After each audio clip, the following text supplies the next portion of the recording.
जय गुरुदेव। किसी घने वन में एक बहुत बड़ा शेर रहता था। वो रोज शिकार पर निकलता और एक ही नहीं, दो नहीं, कई कई जानवरों का काम तमाम कर देता। जंगल के जानवर डरने लगे कि अगर शेर इसी तरह शिकार करता रहा तो एक दिन ऐसा आएगा कि जंगल में कोई भी जानवर नहीं बचेगा। सारे जंगल में सनसनी फैल गई। शेर को रोकने के लिए कोई न कोई उपाय करना जरूरी था। एक दिन जंगल के सारे जानवर इकट्ठा हुए और इस प्रश्न पर विचार करने लगे। अंत में उन्होंने तय किया कि वे सब शेर के पास जाकर उनसे इस बारे में बात करें। दूसरे दिन जानवरों के एक दल शेर के पास पहुंचा। उनके अपनी ओर आते देख शेर घबरा गया और उसने गरज कर पूछा, क्या बात है, तुम सब यहाँ क्यों आ रहे हो? जानवरों का दल के नेता ने कहा, महाराज, हम आपके पास निवेदन करने आए हैं।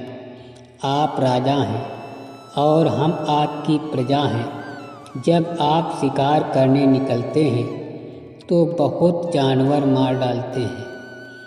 आप सबको खा भी नहीं पाते। इस तरह से हमारी संख्या कम होती जा रही है। अगर ऐसा ही होता रहा तो कुछ ही दिनों में जंगल में आपके सिवाय और कोई भी नहीं बचेगा। प्रजा के बिना राजा भी कैसे रह सकता है? यदि हम सभी मर जाएंगे तो आप भी राजा नहीं रहेंगे। हम चाहते हैं कि आप सदा हमारे राजा बने रहें। आपसे हमारी विनती है कि आप अपने घर पर ही रहा करें। हर रोज़ स्वयं आपके खाने के लिए एक जानवर भेज दिया करेंगे। इस तरह से राजा और प्रजा दोनों ही चैन से रह सकेंगे। शेर को लगा कि जानवरों की बात में सच्चाई है। उसने पल भर सोचा, फिर बोला, अच्छी बात नहीं है, मैं तुम्हारे सुझाव को मान लेता हूँ, लेकिन याद रखना, अगर किसी भी दिन तुमने मेरे खाने के लिए पूरा भोजन नहीं भेजा तो मैं जितने जानवर चाहूँगा मार डालूँगा। जानवरों के पास तो कोई और चारा नहीं था, इसलिए उन्होंने शेर की शर्त मान ली और अपने अपने घर चले गए। उस दिन से हर रोज़ शेर के खाने के लिए एक जानवर भेजा जाने लगा। इसके लिए जंगल में रहने वाले सब जानवरों में से एक एक जानवर बारी बारी से चुना जाता था। कुछ ही देर बाद खरगोशों की बारी भी आ गई। शेर के भोजन के लिए एक नन्हे से खरगोश को चुना गया। वो खरगोश जितना छोटा था उतना चतुर भी था। उसने सोचा, बेकार में शेर के हाथों मरना मूर्खता है। अपनी जान बचाने का कोई न कोई उपाय अवश्य करना चाहिए और हो सके तो कोई ऐसी तरकीब ढूंढनी चाहिए जिससे सभी को इस मुसीबत से सदा के लिए छुटकारा मिल जाए। आखिर उसने एक तरकीब सोच ही निकाली। खरगोश धीरे धीरे आराम से शेर के घर की ओर चल पड़ा। जब वो शेर के पास पहुंचा तो बहुत देर हो चुकी थी। भूख के मारे शेर का बुरा हाल हो रहा था।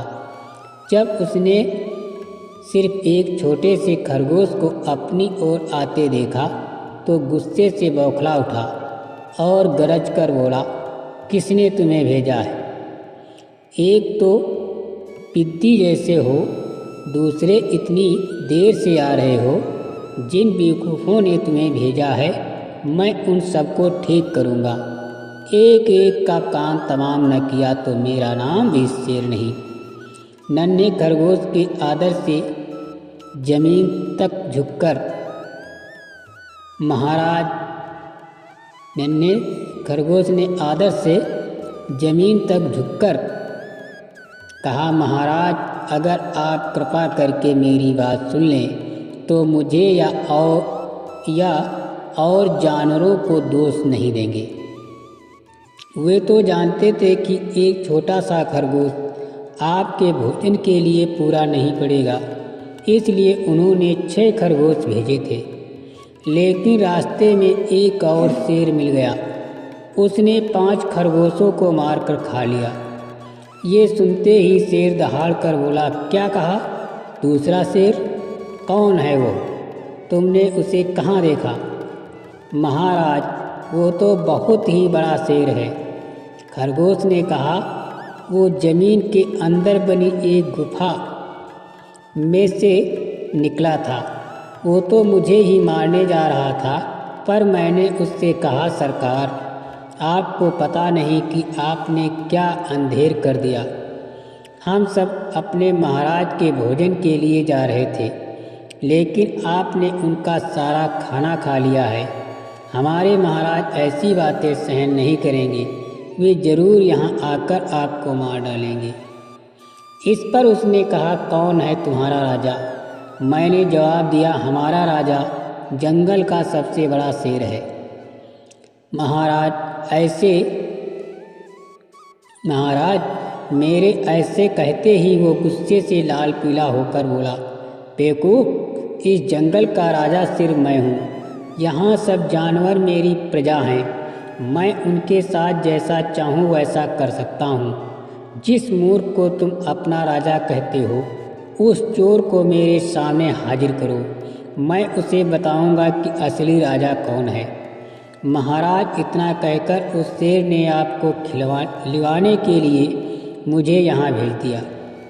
खरगोश की बात सुनकर शेर को बड़ा गुस्सा आया और वो बार बार गरजने लगा। उसकी भयानक गरज से सारा जंगल दहलने लगा। मुझे फौरन उस मूर्ख का पता बताओ, शेर ने दहाड़ कर कहा। जब तक मैं उसे जान से न मार दूं, मुझे चैन नहीं मिलेगा। खरगोश ने कहा, बहुत अच्छा महाराज, मौत ही उस दुष्ट की सजा है। अगर मैं और बड़ा और मजबूत होता तो मैं खुद ही उसके टुकड़े टुकड़े कर देता। चलो रास्ता दिखाओ, शेर ने कहा। फौरन बताओ किधर चलना है। खरगोश ने कहा, इधर आइए महाराज, इधर। खरगोश रास्ता दिखाते हुए शेर को एक कुएं के पास ले गया और बोला, महाराज, वो दुष्ट शेर जमीन के नीचे किले में रहता है, जरा सावधान रहिएगा। किले में छुपा दुश्मन खतरनाक होता है। मैं उससे निपट लूँगा, शेर ने कहा। तुम ये बताओ कि वो है कहाँ? पहले जब मैंने देखा था तब तो वो यहीं बाहर खड़ा था। लगता है आपको आता देखकर वो किले में घुस गया। आइए मैं आपको दिखाता हूँ। खरगोश ने कुएं के नज़दीक आकर शेर से अंदर झांकने के लिए कहा। शेर ने कुएं के अंदर झांका तो उसे कुएं के पानी में अपनी परछाई दिखाई दी। परछाई को देखकर शेर जोर से दहाड़ा।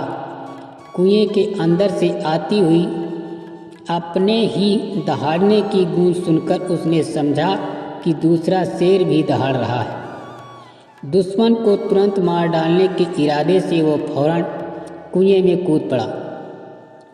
कूदते ही पहले तो वो कुएं की दीवार से टकराया, फिर धड़ाम से पानी में गिरा और डूबकर मर गया। इस तरह चतुराई से शेर से छुट्टी पाकर नन्हा सा खरगोश घर लौटा। उसने जंगल के जानवरों को शेर के